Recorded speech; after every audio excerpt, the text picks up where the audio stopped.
the life father of our town, Honorable Salvador Espilos, sir, accommodating and talented ES1 Monitoring Supervisor of Marcos Nueva Era, Mr. Wilfred S. Malapit, sir, the very kind and understanding District Supervisor of Marcos Nueva Era District, Mr. Epifanio G. Rico Jr., sir, our very kind and energetic head teacher, Mrs. Abigail N. Agustin, ma'am, our team municipal, barangay, PTCA, and other government officials. Dear mentors, my fellow honorees, the graduates, friends, ladies and gentlemen, good afternoon.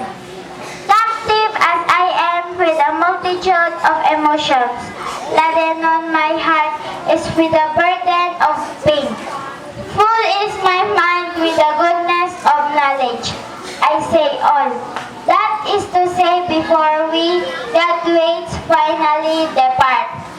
The lap of this race for us is about truth. We have persevered, we have endured, we have prevailed up to the end.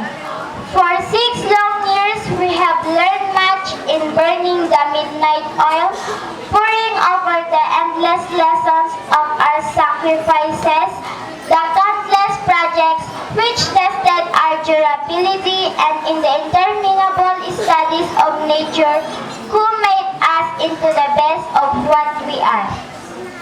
Our alma mater, patient as she is, always understanding, forever caring, have guided and protected us into the humans of our dreams, into the beings of our dimensions, into worthy citizens of our country. From her hand, we learned what is to work and persevere. From her mind, how is to search for truth and light. From her heart, how is to love others and love ourselves. These things we have done in a span of 6 years, and even though we had many trials and shortcomings, we have nevertheless a measure of success, a score of victories, and a handful of laurels to lay on her feet. We cannot leave the portals without giving our due gratitude to those who, in one way or another, help us in our pursuit of productivity and excellence.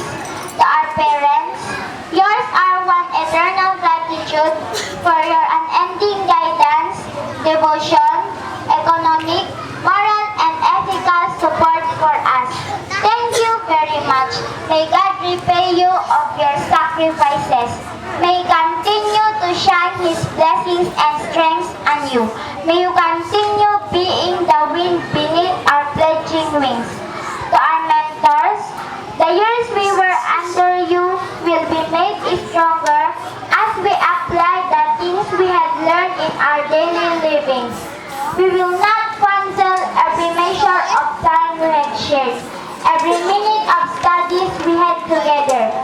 You have shown us the good example of how to be model citizens, change with the proper values and desirable attitudes.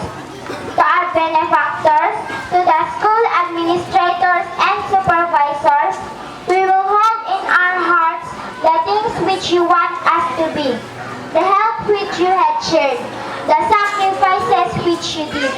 They will always be our inspirations and our guide as we continue on to our journey. May you continue to extend your helping hands to us. To the school, rest assured, we will not disappoint your expectation. We will not give you cause to worry nor to fear. You have kindled the flame in our hearts, and we will continue it burning. Pray for us that years from now, we will come back to lay our success at your feet. To the community in particular, and to the country in general, accept one humble offering. Accept our gratitude. Accept our faith and goodwill.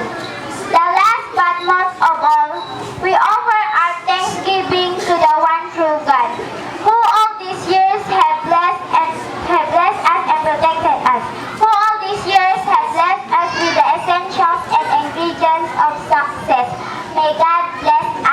Davao.